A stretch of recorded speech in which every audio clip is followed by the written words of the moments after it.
It's kind of crazy how many misconceptions humans have about us. It's crazy. Like they think that all aliens are trying to put stuff in their butts. No, thank you. No. The human butthole is like the least desirable thing in existence within the universe. Furthermore, there's nothing interesting there. Zero interest in your butt, dude. Why would we? I'm not trying to get in your butt. I'm trying to get in your brain, bro. Exactly. I'm trying to learn about you. I'm trying to learn how you think, I'm trying to observe your consciousness. You know, when I think about UFO stories like Roswell, something that I will never be able to understand is how these supposed aliens have managed to figure out interstellar travel, but then always seem to crash as soon as they come to Earth. We, as a species, are not even ready to put human beings on other planets, yet somehow we managed to land a spacecraft on an asteroid safely and bring it back home. These aliens, though, they cracked anti-gravity, warp speed, telepathy, invisibility, tractor beams, cattle mutilations, probing people's buttholes, and crop circles, but just cannot figure out parking. It makes no f***ing sense. And since NASA has just very recently announced that they found potential signs of ancient microbial life on Mars, basically the best potential evidence we have for extraterrestrial life, and people have now seen all of those fairly recently declassified UFO videos from the Pentagon, I think it's a great time to ask you this question. Did the world end? Did people even care? Did mass panic and hysteria take over the millions and millions of people around the world, leading them to riot in the streets? No. This shit goes viral on TikTok for a day or two, and then someone posts a video of someone doing something embarrassing, and then people move on. So I personally don't see how a UFO crashing on a ranch somewhere near Roswell, New Mexico would have been such a big fucking deal that the government would have to lie about it for over 80 years now. Especially now after declassifying these videos and NASA announcing potential signs of extraterrestrial life. But that's what people think they did. The government hid the truth and have lied about it ever since. And if you believe that, fair enough. I wouldn't blindly trust any government either, but let's just look at the story for what it is. A story. A story, by the way, that happened right in the midst of the big flying saucer craze that the United States was going through in this time period, with people reporting strange things in the skies all the time. So surely, that's not just another one of these coincidences that we keep coming across in my videos. No, it probably is, because all of the parts of this story that people point to as proof that some sort of alien spaceship crashed here have all been debunked. So at the end of the day, what are you left with? Just a fucking story. And since stories tend to take on a life of their own once they're told, and the facts become harder to be certain of, let's just take a step back, start at the beginning, and try to figure out once and for all what this thing in Roswell was. Spoiler alert, it was a top secret military balloon. So, the Roswell story goes that in early July 1947, a rancher who went by the name Mac Brazel discovers some unusual debris on his ranch near Roswell, New Mexico. Now, some people claim that he was unaware of this ongoing flying saucer craze at the time, and some say that he was reading about it in the newspapers. Either way, he didn't know what this shit on his ranch was, so he went to visit his uncle on July 5th, who suggested that this debris could be from one of those flying saucers. Now, I'm not sure if this influenced any of his subsequent actions, but some newspapers at the time were offering a reward of about $3,000 or about $42,000 in today's money for any physical proof of one of these flying saucers. So, after having this conversation with his uncle, the next day, on July 6th, Mac Brazel drove into Roswell, New Mexico and informed Sheriff George Wilcox of the debris that he had found on his ranch. Sheriff Wilcox then calls the Roswell Army Airfield, the RAAF, and tells him, hey, I think that one of those flying saucer things crashed out here. The Army base then sent Major Jesse Marcel, Captain Sheridan Cavett, and some other guys to meet up with Mac Brazel and go gather the debris from the ranch. Pretty standard shit so far, but this is the bit that I find particularly interesting. An RAAF flight engineer named Robert Porter, who was part of this cleanup crew, loaded what he was told was a flying saucer onto the flight that was bound for Fort Worth Army Airfield in Texas. Now, he said that this material he loaded was packaged in wrapping paper when he received it, so he could only describe it as lightweight and not too large to fit inside the trunk of a car. So I just want to say, it doesn't sound like he saw it. And if all of these parts were wrapped up like fucking Christmas presents, then none of the cleanup crew would have seen what this alien material looked like. But that is the least of our concerns. The real question is, why the fuck was it wrapped like a Christmas present in the first place? Well, according to the official press release that came out on July 8th, yep, the one that people are always going on about because the military let slip that they recovered a UFO, the public information officer, Walter Hout, said in this official statement, quote, "The flying object landed on a ranch near Roswell sometime last week. Not having phone facilities, the rancher stored the disc until such time as he was able to contact the sheriff's office, who in turn notified Major Jesse Marcel." End quote. Well, now I've just got even more questions. If this thing was an actual spaceship, how did it fly into Earth's atmosphere without getting detected by anybody? No military radar hits, no astronomers seeing it with telescopes, no witnesses even reporting this thing in the sky. There's none of that. It's just one day a rancher goes out onto his ranch and then just finds a big mess. Whatever. Let's just assume for the sake of, for the fuck of it, that it actually did happen. Now I want to know, how in the blue hell did this dude store an entire flying saucer? Cause surely there must have been something in this crashed UFO, like nuclear material or fuel or elements, that would have fucking hurt him or even killed him for touching it.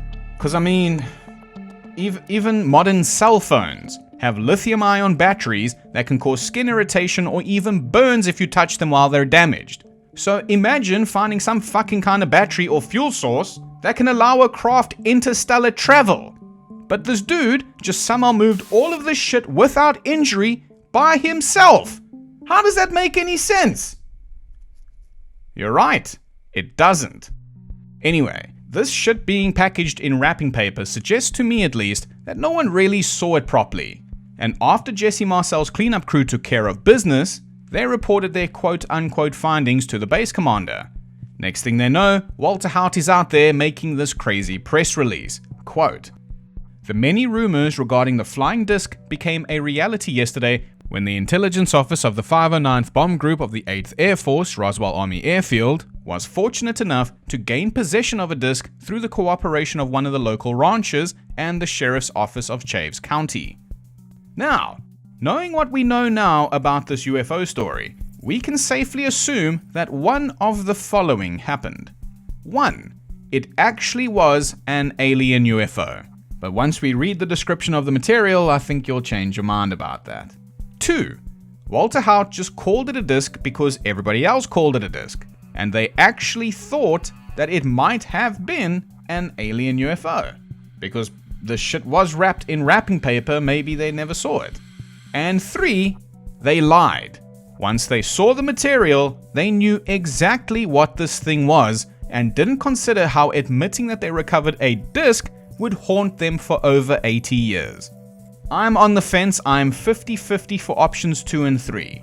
Because the very next day, the military held a press conference and disclosed exactly what this thing was. Not exactly. They said it was a weather balloon. So they did kinda lie. It wasn't exactly a weather balloon. It was revealed in 1994, 52 years later, that this thing that they recovered was actually a top secret military balloon called Project Mogul, a program that they tried to use to detect Soviet nuclear tests. This special balloon was actually a train of balloons and carried a radar target, a device that somewhat looked like a box kite made of foiled paper fastened to a balsa wood frame. So that's what it really was, but back in 1942, they just said weather balloon. And you know, this weather balloon explanation doesn't really satisfy everybody because it's kinda hard to comprehend how somebody can confuse a weather balloon for a crashed alien spaceship. So when the military came out and said it wasn't actually a UFO, it was actually a weather balloon, people were like, what the fuck? But at the same time, with the news of the story spreading far and wide that, holy shit, the US military just discovered alien life, they can't exactly come out and say now that no, it was just a secret balloon for spying on the Russians, because it then wouldn't be a secret anymore. Hopefully this all makes sense so far. Now, we can assume that the cleanup crew didn't really see this thing. They just described that it was very lightweight. But did anybody actually see the debris for themselves? Well, yes, Mac Brazel did. And how did he describe this debris? Brazel told the Roswell Daily Record that the debris consisted of rubber strips, tinfoil, paper, tape, and sticks. What kind of fucking alien UFO has paper and sticks in it? Well, what sort of standards are these built to? Oh, very rigorous maritime engineering standards. What sort of thing? Well, there are regulations governing the materials that they can be made of. What materials? Well, cardboard's out. And? No cardboard derivatives. Like paper? No paper. No string, no sellotape. Rubber? No, rubber's out. They've got to have a steering wheel. There's a minimum crew requirement. What's the minimum crew? Oh, one, I suppose. So the allegations that they're just designed to carry as much oil as possible, to hell with the ludicrous. consequences, I mean, that's ludicrous. Absolutely ludicrous. These are very, very strong vessels. So what happened in this case? Well, the front fell off in this case by all means, but it's very unusual. However, though, for some reason, Mac Brazel did make conflicting statements, and because of that, some people claim that he was forced to repeat a cover story. Brazel would describe the debris to some newspaper reporters as, quote, parts of the weather device composed of tinfoil and broken wooden beams, and he would go on to tell others, quote, I am sure that what I found was not any weather observation balloon. But again, this thing wasn't a typical weather balloon, so it's speculated that what Mac Brazel was referring to here was that radar target. And since the military's official explanation at the time was just a simple weather balloon, no one really expected to see a weird radar target with it. Now apparently, Project Mogul was very top secret, so the project was compartmentalized. So even the people involved with making this thing didn't even know the full scope of the project. So then you gotta ask yourself as well, how would a guy like Major Jesse Marcel have known what this thing was then? The simple answer is that he didn't know what it was. And he also thought that the official weather balloon explanation was bullshit. In 1978, he came out and said that that was a cover story, and he thought that the debris was actually from an alien spaceship. Maybe he was just really salty about his superiors forcing him to go back to the ranch and pose for these photos with all this tinfoil and wood and shit, which made him look like a fucking idiot. I'd be pissed too, to be quite honest. I mean, he claimed that he held this alien metal in his hands, and he said that you could scrunch it up in your fist, and then when you open your fist, it just flattens out and it's perfectly undamaged. Well, this shit here doesn't look undamaged to me. But fair enough, people claim that this is not the same stuff that he came and collected. People claim a lot of shit though. They claim the moon is hollow, the earth is flat, and the rapture was gonna happen sometime in September. People say a lot of shit. But where is the evidence? Well, apparently, in 1984, some documents surfaced that were alleged to have been classified memos from the Majestic 12. This was some sort of secret operation that was launched by President Truman to handle the Roswell incident. These documents, however, were later determined to be fake. And not only that, no evidence has ever been found to support the existence of the Majestic 12. And then people make this video. This alleged alien autopsy film. And you know what's funny about this video is that no one has to come out and examine and debunk it, because the director of it came out and said, yeah, it's fake. And they say that this is one of the best and most convincing UFO stories of all time. Well, if this is the best that ufology has to offer, it's not looking good. You guys need to step the fuck up. This is embarrassing. Case closed, mystery solved. This was not a case of an alien not understanding what parking is, but a weird military balloon and a whole lot of people losing their fucking minds. By the way, you might have noticed these little guys taped to my state-of-the-art TV. I've shown off my little black cat Misty on this channel a whole bunch, but now I want to give you guys the chance to show off your pets as well. So if you want them featured in a video, all you've got to do is post a picture of them on our community tab, type the word critter so that I know that I have your permission to use it, and of course just include your pet's name as well. Alright, next up is the Betty and Barney Hill incident, and this one is actually going to play a part in the third story, so it's worth making fun of. Debunking. Now I'm sure you've heard this before, but people who lie tend to give just a little too much detail. Well, that's exactly what we're going to see here. Now, Betty and Barney Hill were civil rights activists who claimed that while driving home after a vacation at about 10:30 p.m. on September 19th, 1961, they saw a strange light in the sky when they were just south of Lancaster, New Hampshire. Betty claimed that this light moved from below the moon and the planet Jupiter upward toward the west of the moon. How the fuck she knew it was Jupiter is a complete mystery, but she then urged Barney to stop the car for a closer look, as well as to walk their dog. Barney then stopped at a scenic picnic area just south of Twin Mountain. Betty then grabbed her binoculars and hey, maybe that's how she knew that was Jupiter in the sky. And this must have been some very fucking powerful binoculars, but she said that she saw an odd-shaped craft flashing different colors, and this thing was still flying across the moon. Now, because Betty's sister had apparently seen a flying saucer a couple of years earlier, Betty thought that that might be what she was seeing now. So she passed the binoculars to Barney, and Barney said, "Betty, we need to make an appointment for you at the optometrist because that is clearly an aeroplane." However, Barney soon changed his mind because seeing a plane in the sky is a pretty lame UFO story. So he would then say instead that without looking as if this thing had turned, the craft had rapidly descended in their direction. Betty and Barney then get back into their car and they keep driving down a quiet and isolated road, and this thing appears to be following them.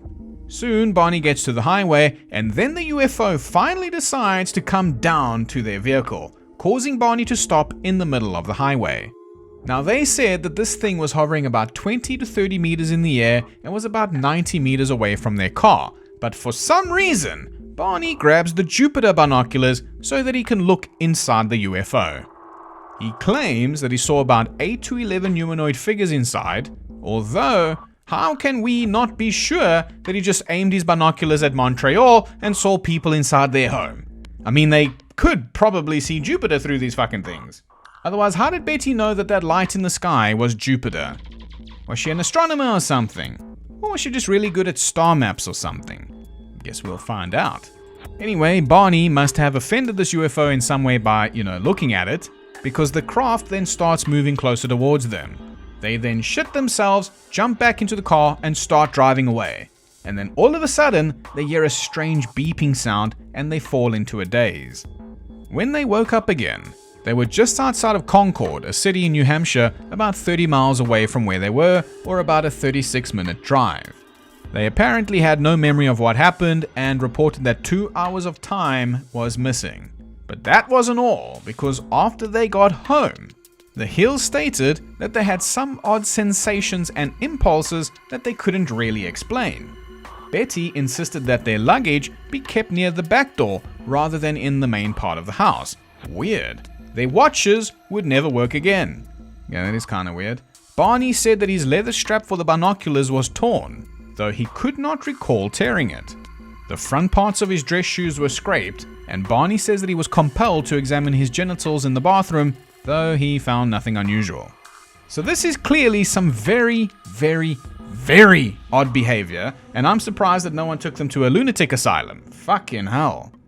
Betty and Barney then took long showers to remove possible contamination, and each drew a picture of what they had observed. They then claim a bunch of other shit happens, like weird dreams and Betty sleeps holding shoes or whatever, but then about a month later on November 23rd, Betty and Barney attend a meeting at the parsonage of their church, where a guy named Captain Ben Sweat of the United States Air Force was a guest speaker. Now, based on Sweat's talk, it was clear that he had an interest in hypnosis. So afterwards, the Hills approached him and they privately told him about their encounter. Now, Sweat was particularly interested in the missing time that the Hills were talking about. So the Hills took a shot and they asked him if he would hypnotize them to recover their memories. But Sweat declined. Well, damn. Now what? Now they need to find a sucker who will believe anything.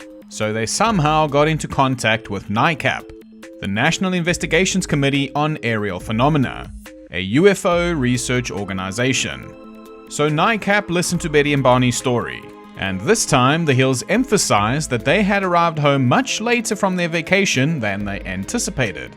This 178-mile drive should have taken them only 4 hours, but somehow they took 7 hours to arrive back home. Wow. Now look here, it took them 7 hours to get home when it should have taken them 4. I don't see what's so fucking weird about that. Now, if it had taken them 7 minutes to get home, then I would say, you know what, you have an argument. But what, you drove slower, you stopped somewhere, you took your dog for a walk, you took out your big fucking binoculars to look at Jupiter, and now you think that's some sort of basis for a UFO abduction story. This just makes no fucking sense to me. But NICAP were like, shit fam, say no more. We need to hypnotize you right now. And off Betty and Barney go to get hypnotized. Now the guy they went to go see to be hypnotized was Dr. Benjamin Simon. And while they were under hypnosis, they claimed all sorts of crazy shit happened to them. Barney had reported that binocular strap had broken when he ran from the UFO back to his car. He recalled driving away from the UFO, but afterwards, he felt irresistibly compelled to pull over to the side of the road and drive into the woods.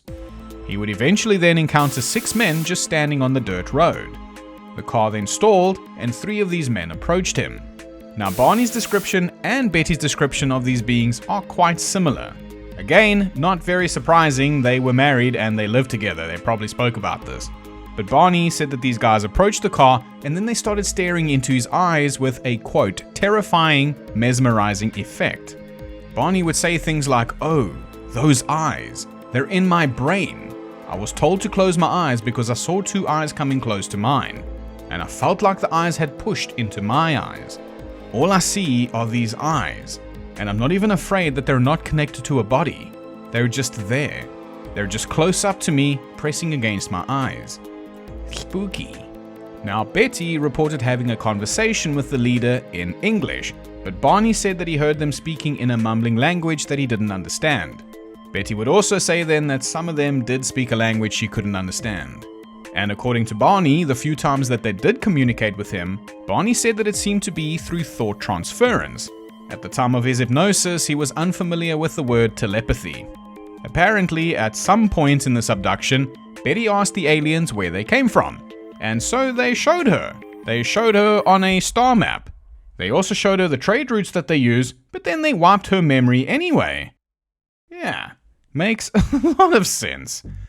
When this series of hypnosis sessions were complete, Dr. Benjamin Simon wrote an article about the hills for the journal Psychiatric Opinion, explaining his conclusion that the case was a singular psychological aberration, which is a rather vague term for a condition in which the mind acts abnormally, but which does not necessarily amount to insanity. I suppose it was just his polite way of saying something's not right here. And that seemed to be about the end of it. The Hills went back to their regular lives, they told all their friends, family, and UFO researchers about what happened to them, but they never really sought attention for it. But then a couple of years later, in October 1965, they would make international headlines.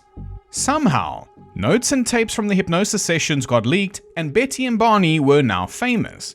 People heard their story, and the conclusion they came to was that, yeah, an advanced race of intelligent beings traveled 12 parsecs to Earth just to probe 2 human beings. Then, for some reason, showed them a map of where they came from, but then wiped their memories anyway. They then undergo hypnosis to recover their memories, even though their memories were wiped by a race of beings so advanced, they possess the technology to travel across the motherfucking galaxy. But those aliens are gonna get fired now because Betty and Barney recovered their memories through some guy named Benjamin Simon's hypnosis. This sounds like the plot for a shitty made-for-TV movie. But here's the thing about this story. The thing that makes it so special is that there is supposedly evidence. Actual physical evidence. This is amazing, because this is literally unheard of in ufology. The first piece of quote-unquote proof is the star map that Betty drew while she was under hypnosis. The second piece of quote-unquote proof is Betty's damaged dress that she wore on the night of the abduction. And the third piece of proof is actual radar detections. So let's start off with the radar hits, because that pretty much concludes that an alien spaceship was there and did something to them. Now, if you like seeing people debunk stupid bullshit as much as I do, I recommend that you check out the website $3 Kit. The writer Charlie is so damn good at debunking these UFO stories, and Charlie cracks me the fuck up as well. I really enjoy reading the stuff. So check it out for the whole debunk, but according to $3 Kit, Project Blue Book, which was the United States Air Force official program for investigating these unidentified flying objects, noted that there were 2 radar hits that night. The first radar target happened 7 hours before the UFO sighting and was determined to be a weather balloon. The second radar hit was an unidentified aircraft approaching the Peace Air Force Base runway in a normal landing pattern, and it was 80 miles away from where the hills were. Hilariously, the people that figured that out was MUFON, another group of people who study UFO sightings. And MUFON also admitted that there is no evidence at all that the hill case was tracked on radar. So the radar's fucked, but what about Betty's dress then? Well, Betty was wearing one of her new dresses that night, which she only wore once before, when she ate at a picnic while on that vacation. And after this incident, she never washed the dress. Now, while that might sound gross, that's actually a really good thing. It means that all the alien DNA should still be on the dress. So when she got home, she just folded the dress up and she put it in her closet. Then she apparently forgot about it until a couple of years later, when she remembered it after going through hypnotherapy. When Betty took this dress out of her closet, it was covered in a pink powder, which blew away when she went to go hang the dress up outside, leaving the fabric with discolored patches. Now, of course, there's some people out there that think this is some fucking sort of alien powder, but people who actually, care about the truth believe this to be whatever shit she messed on herself while she was at that picnic. And since she never washed the dress, the stuff that she messed on herself mutated into some sort of Resident Evil abomination. But people did analyze what this stuff actually was, and we will come to the findings in just a little bit. Now, between the years 1961 and 2002, Betty never outright mentions that this dress was damaged or torn in a scuffle with the aliens. But when she took it out of the closet in 2002 to have it analyzed, the zipper and the lining was torn. It's a complete mystery if it was torn or not on the night of the incident. Anyway, people take the dress and they do some tests on it, and the tests reveal nothing. All the DNA and things found on the dress were from earthly sources. They found traces of mouse DNA, they found traces of cattle DNA, bacteria obviously, human DNA, spider DNA, fucking spider DNA, what the fuck, man? But no weird unidentified alien DNA. Spider DNA? She didn't perhaps go to Oscorp, did she? Well, they're on 2 strikes right now. Let's see if the star map can hit them a home run. Now, the star map is the big thing in this story that people latch onto, and they say, how could she have possibly known about this? The stuff that she was showing and drawing in the star map was not known in 1961. So what happened here? First, let's talk about how she got the star map. According to Betty, the aliens were not only friendly, but they also showed Betty the star system of where they came from, as well as trade routes that they used, and apparently, one of the aliens even told Betty, quote, "This is the ship that made the Kessel Run in less than 12 parsecs. Betty then told the alien, you know that a parsec is a measure of distance and not time, right? The alien got really angry about that, and he threw spiders at Betty. Her dress got all torn up and got Earth DNA all over it. Okay, maybe I'm getting a little bit carried away here, so let me stop before anybody thinks that this is actually what happened. I'm just making fun of the story. If you want to know what really happened to Betty and Barney Hill, nothing happened. This is all a bunch of bullshit. Okay, so let's look at the star map here. This is what Betty drew while she was under hypnosis. Now, next thing that happens is an elementary school teacher named Marjorie Fish, bless her heart, spends fucking years on figuring out where this star system could be. You know, I'm something of a scientist myself. According to $3 Kit, Marjorie started looking into the star map in 1966 and planned to model the dots in 3D space and match them to real stars, thus uncovering the aliens' homeworld. The problem, though, was that Betty's star map was 2-dimensional. So Fish then writes Betty a letter, and suddenly Betty remembers that, no wait, the map that she was shown was actually 3-dimensional. Betty then explains to Fish that she drew the closest stars bigger, and Fish makes the logical assumption that one of the 2 huge stars is probably the aliens' homeworld. Marjorie Fish then also assumes that our sun is on this map somewhere. So after looking at thousands and thousands of stars within 53 light years of our sun, she marks down 46 possibilities. She then starts making mock solar systems in her home by hanging beads from the ceiling, but just cannot get anything to match up. I wonder why. Anyways, 6 years later, in 1972, astronomers discover a new star and they call it Jalise. And now, with this new star in place, Marjorie finally figures out what star system this is. It's the Zeta Reticuli system, a star system that has no planets. She didn't know that at the time in 1972.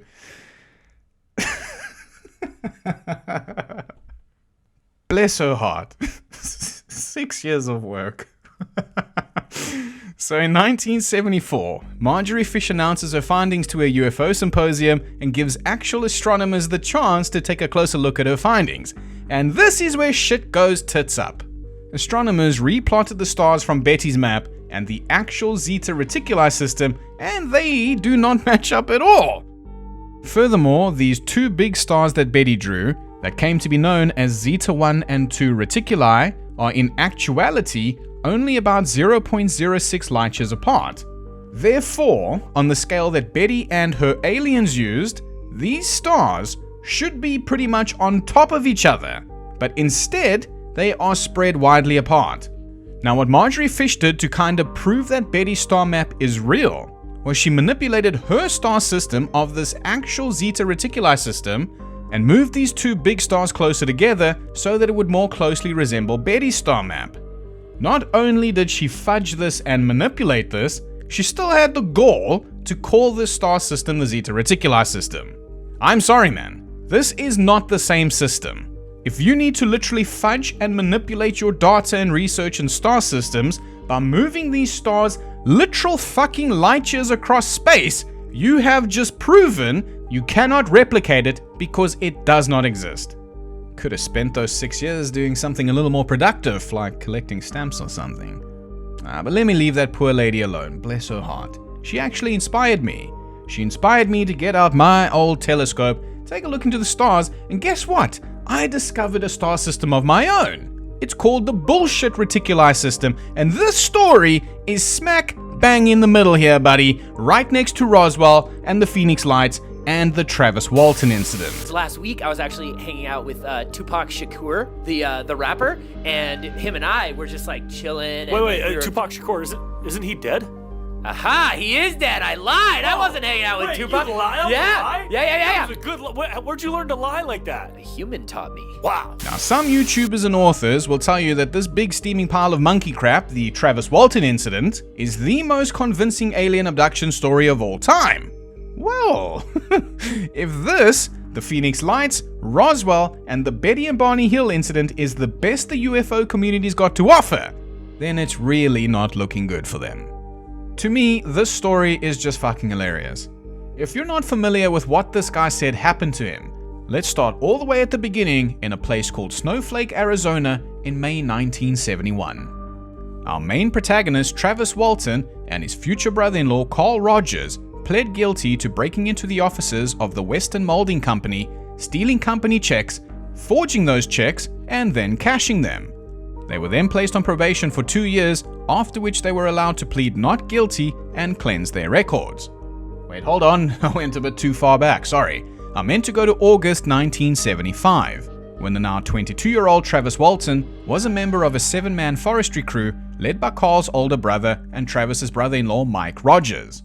Now, Mike had recently won a bid for a federal contract to thin out small trees from an area known as Turkey Springs in the Apache Sitgreaves National Forest. This contract called for the thinning of 1,277 acres by August 1975.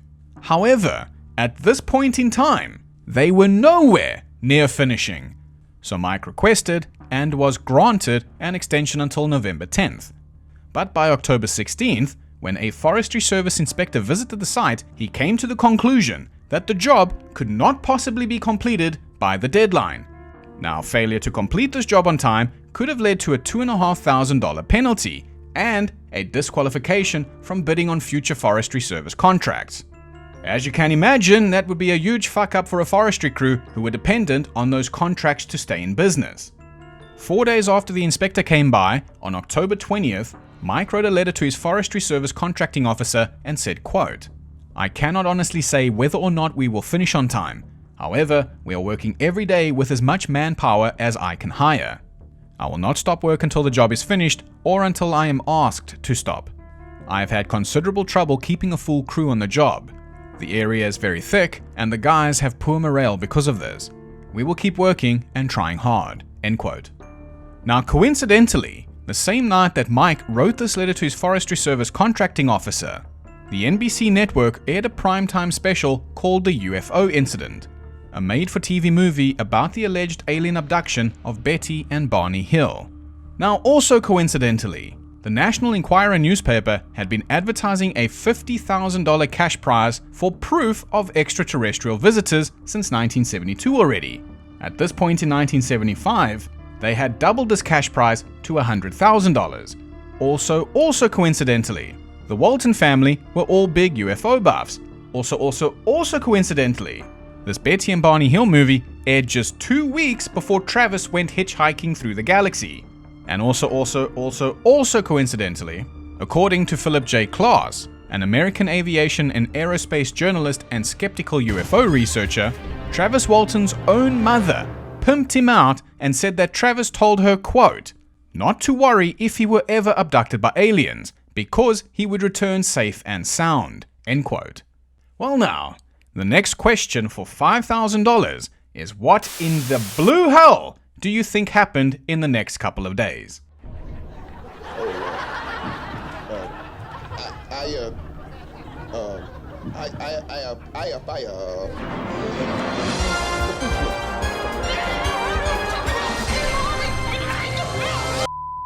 Travis joined the Guardians of the Galaxy.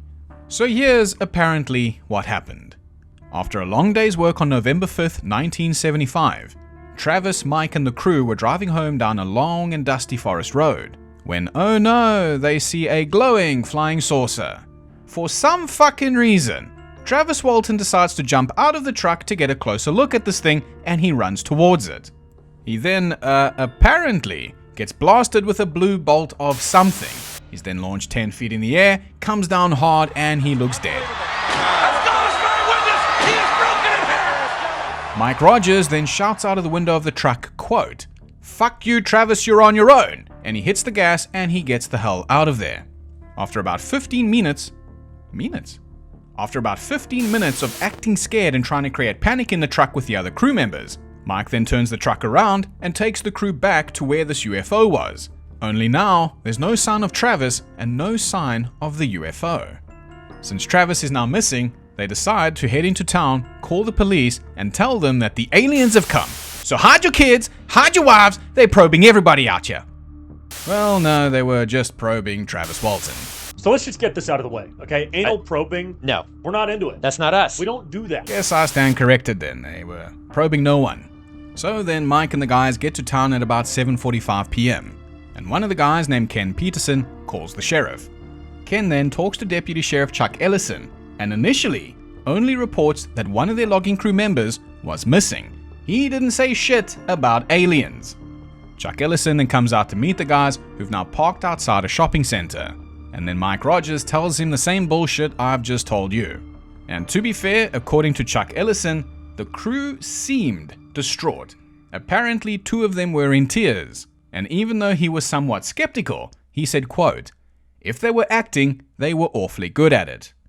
Ellison then calls his superior, Sheriff Marlon Gillespie, who told Ellison to keep the crew there until he could arrive with Officer Ken Copeland, so that they could interview these guys. Pretty soon after this, Gillespie and Copeland arrive and they hear all the same bullshit that they just told Chuck Ellison.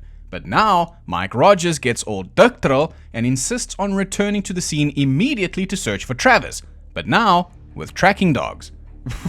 Pretty bold move. And the sheriffs, they said, yeah, let's go look for him. Unfortunately though, they didn't bring the dogs. I guess the dogs must have been busy not wasting their time. However, 3 of the logging crew guys were like, you know what, nah, we're good, and they fuck off home. They must have been very concerned for their friend Travis. More on that later. So Mike, 2 of his crew, and the 3 sheriffs then head back out to Turkey Springs to search the area, but they cannot find any sign of Travis Walton. Then at about 1:30 in the morning, Ken Copeland along with Mike Rogers decide that they gotta go tell Mary Walton Kellett, Travis's mother, that aliens stole her son.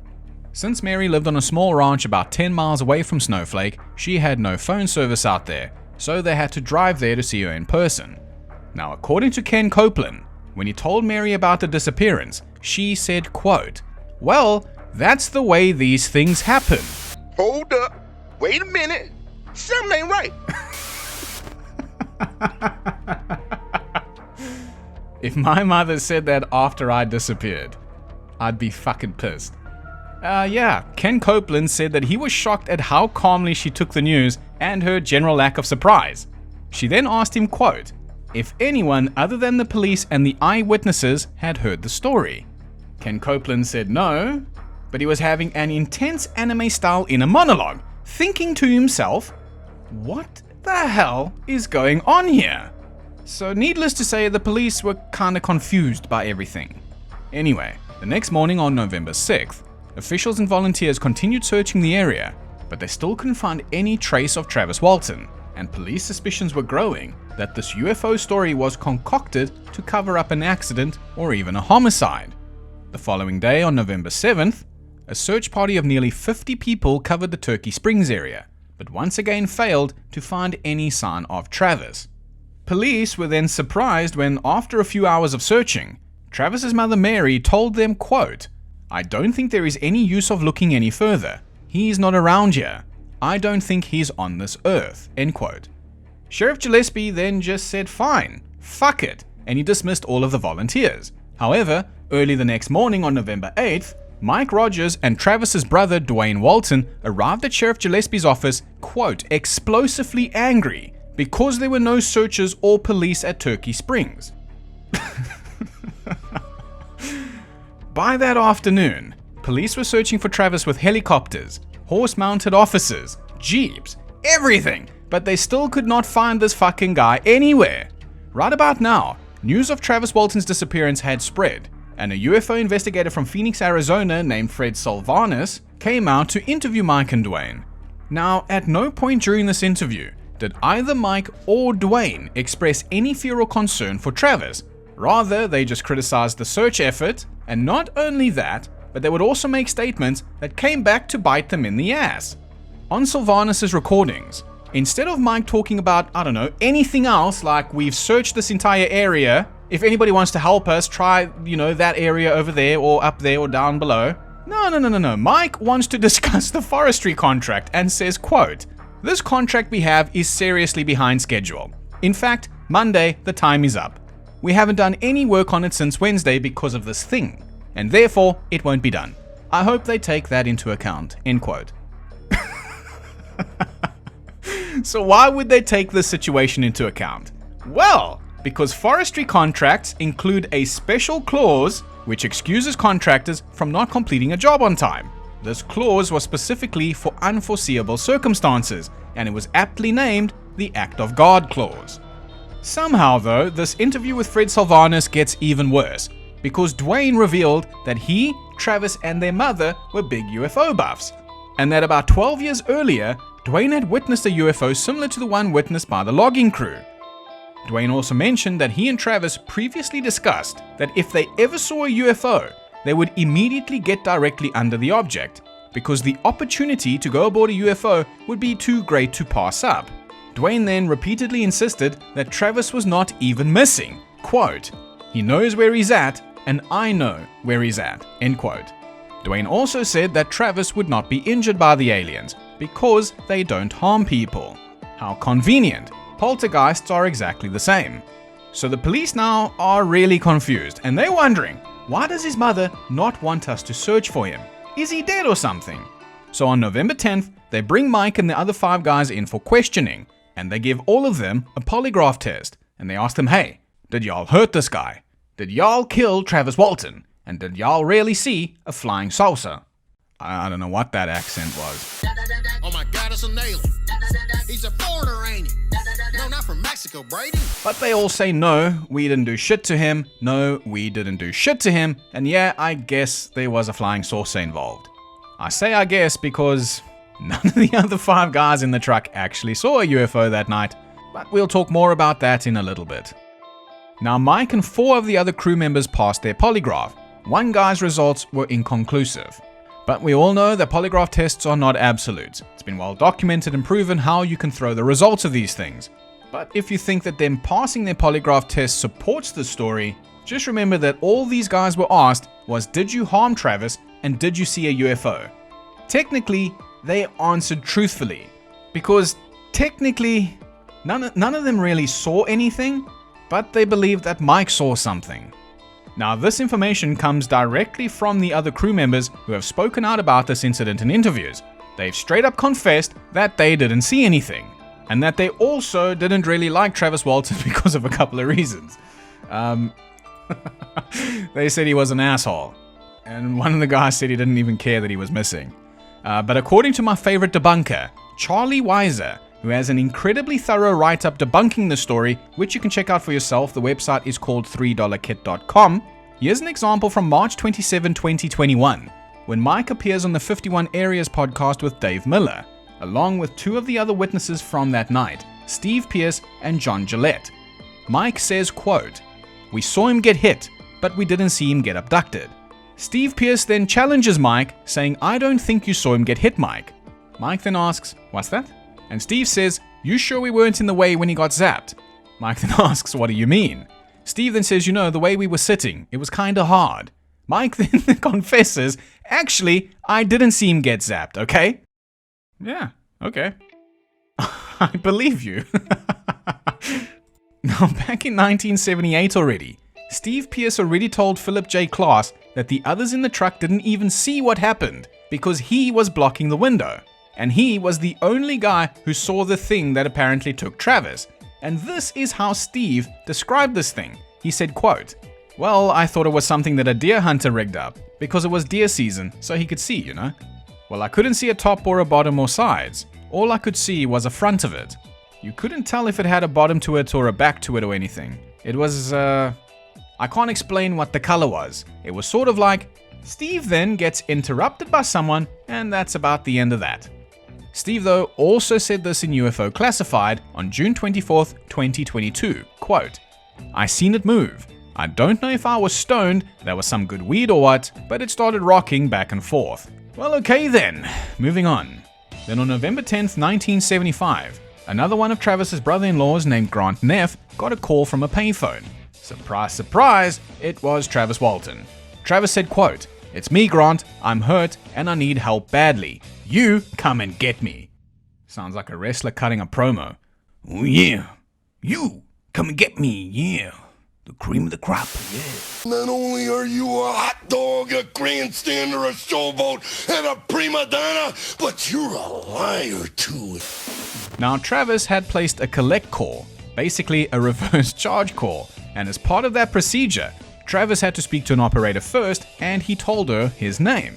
Now, since his story had been so widely publicized already, this operator then called Sheriff Gillespie, saying that she just spoke to the missing guy. Grant Neff then quickly went to pick up Dwayne Walton, and then they went to go get Travis.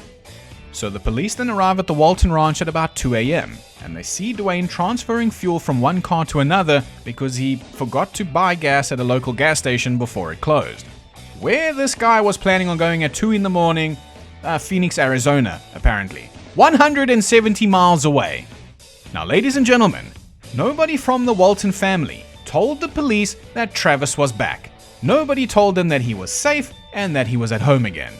Just keep that in mind. The police, however, knew that he was back because the operator spoke to Travis and called the police. But the police just never told the Waltons that they knew he was back. Now, even though that everything up until now has been quite funny, it's just gonna get a whole lot funnier now. Because Dwayne wanted to take Travis to a doctor, and instead of taking him to, a nearby hospital, he wants to drive Travis 170 miles away because a UFO researcher named William Spaulding of a group called Ground Saucer Watch told Dwayne that if Travis ever returned, GSW could provide a doctor to examine him in confidence. The doctor, though, that they referred Dwayne to was a guy named Lester Stewart, a hypnotherapist. According to Lester Stewart, he told Dwayne when they arrived that Travis needed a medical examination with lab tests, and he was not ready for hypnotic regression, and he also noted that Travis seemed very confused, and reminiscent of drug addicts he treated in the past. Damn. Stewart then pointed out a small lesion on the inside crease of Travis's right elbow, which according to him is commonly seen with intravenous drug use. But if we go with Dwayne's story, He got there and was shocked and appalled to find out that Lester Stewart was a hypnotherapist. Ew, gross. And then they argued for the next 45 minutes about Lester Stewart's qualifications. However, William Spaulding and Lester Stewart both claim that Dwayne and Travis stayed there for over 2 hours. After whatever this meeting was, Dwayne and Travis returned home, where he arranged 2 more house calls by 2 more medical doctors who were also, by the way, amateur UFO investigators. When they arrived at 3 p.m., Dwayne forbade them to use their camera or tape recorders, nor would he allow them to ask Travis any questions about his experience. This is Ed Warren shit right here. If you have proof and evidence, show it! Anyway, these 2 doctors also noted the presence of an apparent puncture mark and estimated it to be about 24 to 48 hours old. Then on November 11th, the day after Travis returned, Dwayne got a call from William Spaulding, and Dwayne told Spaulding to fuck off and not bother him again. Apparently then, Spaulding became a sworn enemy to the Waltons. I hate you. I hate your guts. The news eventually got out that Travis had returned, and Sheriff Gillespie made his way to Dwayne's house in Glendale. However, Dwayne and Travis demanded that Gillespie did not record this interview. For some reason, he seems to have respected that demand. Anyway, within hours of hearing that Travis had returned, a local UFO group got into contact with Dwayne and Travis and arranged for them to be moved into a suite at the Sheraton Inn in Scottsdale. All costs were covered by the National Inquirer, in exchange for exclusive access to Travis Walton and his story. In the meantime, mortal enemy William Spaulding told the press that he had examined and questioned Walton for 2 hours the day following his return. He claimed that there had been inconsistencies with Travis's story, and that he was prepared to expose him for creating a carefully constructed lie.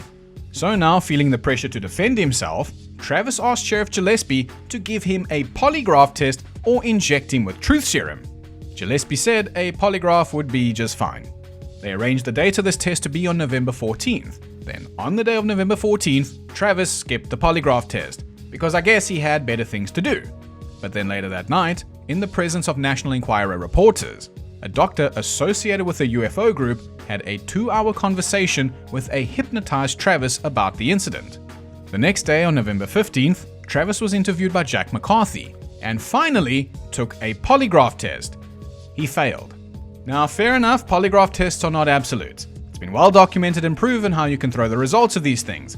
And that's exactly what Jack McCarthy observed. Travis was actively trying to beat the machine by holding his breath. If that's not bad enough, Dwayne Walton also requested that the results be buried. For some fucking reason, they were, and they were only made public 8 months later.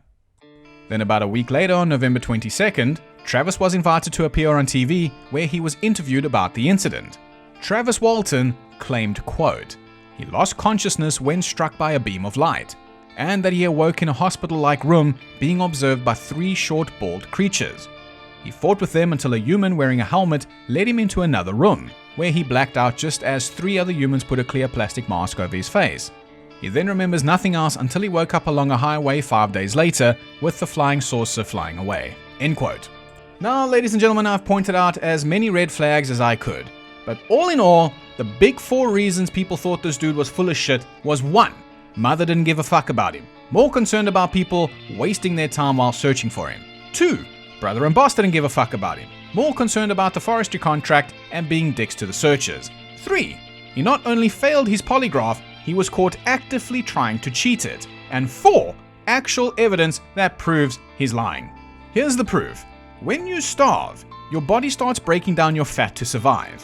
When this happens, medical tests can observe elevated levels in your urine. Ketones are acids the body produces for energy when glucose, sugar, isn't available.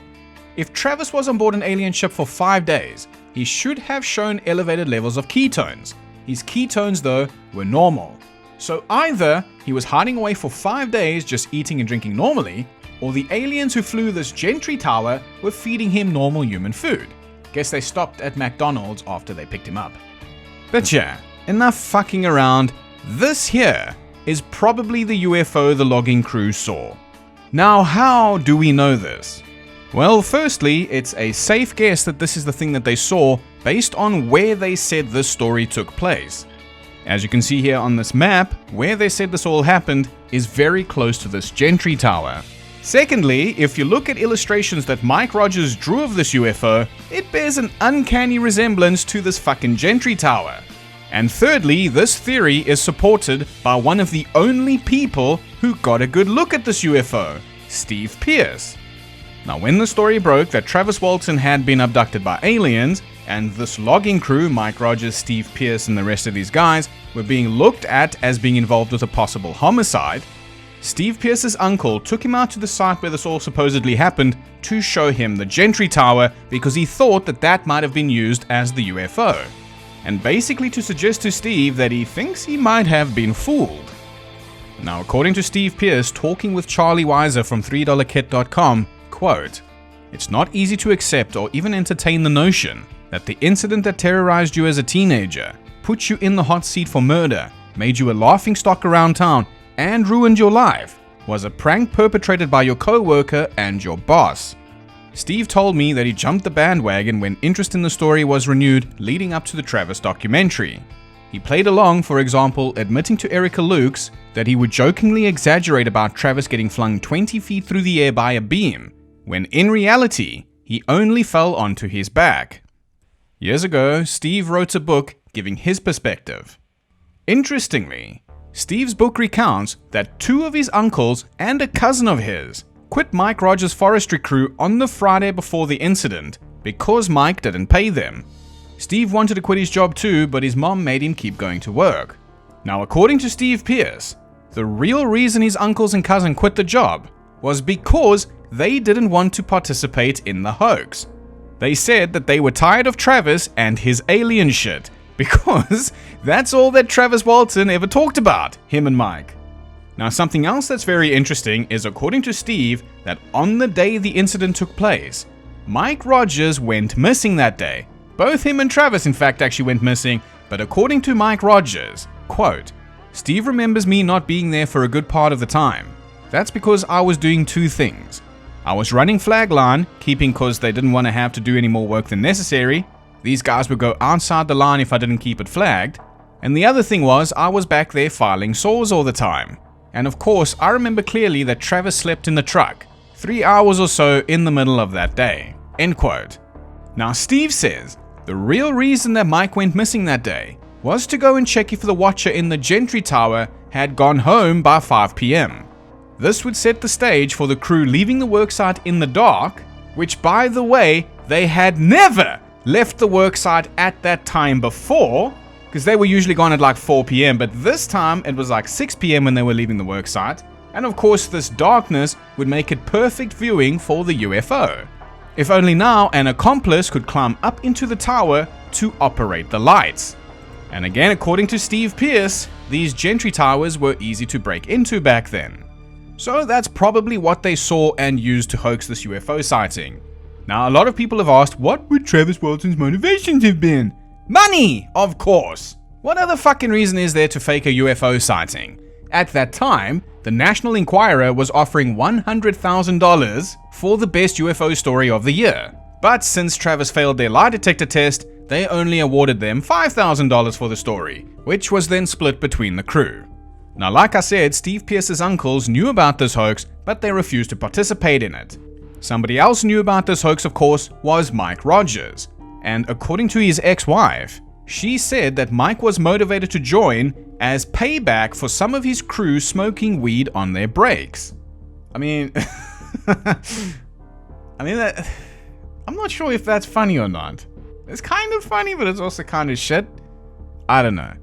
Anyway, Steve Pierce is fed up with the emails he gets about the story, and he says, quote, "I'm tired of being kicked. Tell people out there in ufology, fuck you." Well, there you go. There's a message from Steve Pierce. Fuck you.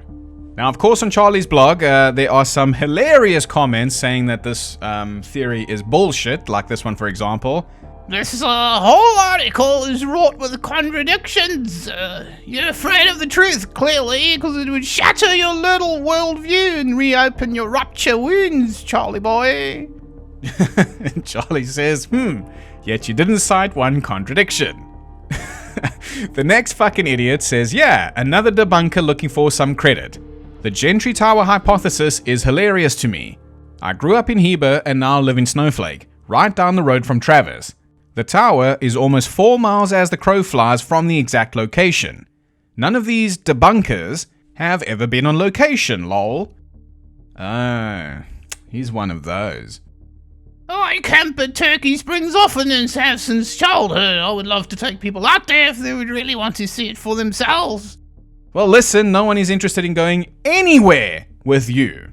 But Charlie's reply is my full articles on the UFO being the Gentry Tower, which Steve Pierce agrees with, takes into account the distance from the worksite to the tower. The exact location is merely where Travis Walton claims the site was. Even so, he has admitted that the tourist site is not the real site. Oh, how convenient. Now, another thing that people like to bring up is this accelerated growth rate of the trees in the area that the UFO was. This is apparently some sort of evidence of radiation or some nuclear material or whatever the fuck was not in the Roswell UFO to hurt the rancher Mac Brazel when he cleaned up the debris, but for some reason this UFO has something that makes trees grow faster. It doesn't make any sense. However, the reason that these trees are growing faster is because that's what the logging crew was paid to do.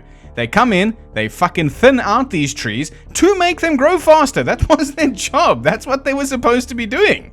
This quote comes directly from Steve Pierce, who thinned out the forest. They said it grew more after the abduction because of the radiation. That isn't true. The reason it grew is because that was our job. We cut everything down from 6 inches around and smaller. We thinned out the forest. It's like a garden. If you pull the weeds, your garden will grow better. That's where the growth came from. Easy enough to understand. But if you need any more proof at all, here's Mike Rogers admitting this whole thing was a hoax. All I can remember, is that we were talking in the woods one day, Travis and I, and I remember leaving a chainsaw on a stump. Okay, he had a saw, but he took his with him because we were talking about creating a UFO hoax. Okay. Yeah. I don't know how the UFO got there. Okay. But I remember that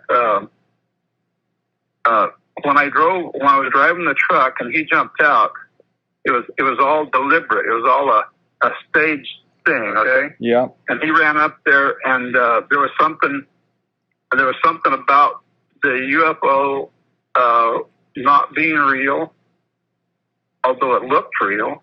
Well, basically, so and of course, what you're saying is, you and Travis together hoaxed this. Yeah, the Travis's brother Dwayne helped him.